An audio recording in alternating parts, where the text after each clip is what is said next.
కాకినాడ జిల్లా జగ్గంపేట మండలం ఇర్రిపాక భూదేవి శ్రీదేవి సమేత ప్రసన్న వెంకటేశ్వర స్వామి ఆలయంలో జగ్గంపేట శాసనసభ్యులు జ్యోతుల నెహ్రూ జగ్గంపేట కోఆర్డినేటివ్ సొసైటీ మాజీ అధ్యక్షురాలు జ్యోతుల మణి దంపతుల ఆధ్వర్యంలో వెంకటేశ్వర స్వామి వారికి ప్రత్యేక పూజలు నిర్వహించి ఆలయ ప్రక్షాళన కార్యక్రమం చేశారు। ఈ సందర్భంగా ఎమ్మెల్యే నెహ్రూ మాట్లాడుతూ గత వైసీపీ ప్రభుత్వం తిరుమల తిరుపతి దేవస్థానం పవిత్రతను నాశనం చేసి ఎంతో పవిత్రమైన తిరుమల వెంకటేశ్వర స్వామి లడ్డు తయారీలో జంతువుల కొవ్వును కలిపి స్వామివారి ఆలయాల పవిత్రతను నాశనం చేసినందుకు జగ్గంపేట నియోజకవర్గంలోని అన్ని వెంకటేశ్వర స్వామి ఆలయాలను ప్రక్షాళన చేయాలని నిర్ణయించుకోవడం, అందులో భాగంగా ఇక్కడ ఈ దేవాలయంలో మేము ప్రత్యేక పూజలు నిర్వహించి ప్రక్షాళన చేశామని, ఆ వెంకటేశ్వర స్వామి శాంతించి ఆయన చల్లని ఆశీస్సులతో ప్రజలందరిపైన ఉండాలని కోరుకుంటున్నామని అన్నారు। ఈ కార్యక్రమంలో బస్వా చిన్నబాబు, పంతం సత్యనారాయణ, జ్యోతుల సత్యమూర్తి, దొడ్డిపట్ల బుజ్జి సోమవారం వీర్రాజు, కంద సత్యానందం, కోనేటి వెంకటేశ్వరరావు తదితరులు పాల్గొన్నారు।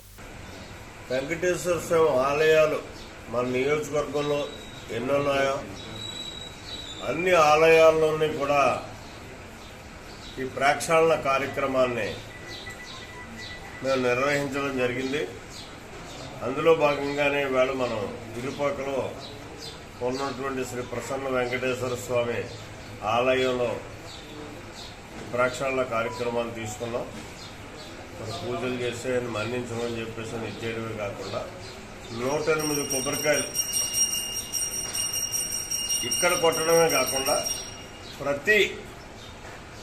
వెంకటేశ్వర స్వామి ఆలయంలోని కూడా మన నియోజకవర్గంలో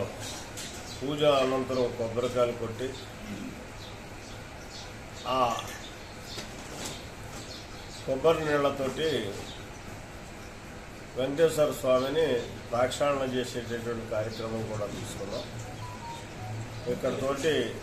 దోషం అంతరించి మన రాష్ట్రం సుభిక్షంగా వెంకటేశ్వర స్వామి చల్లని చూపులతో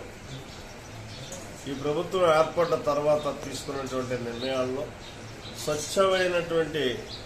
ప్రసాదాన్ని ఇచ్చే అవకాశం మరి కలిగింది కాబట్టి వెంకటేశ్వర స్వామిని కోపం తగ్గించుకొని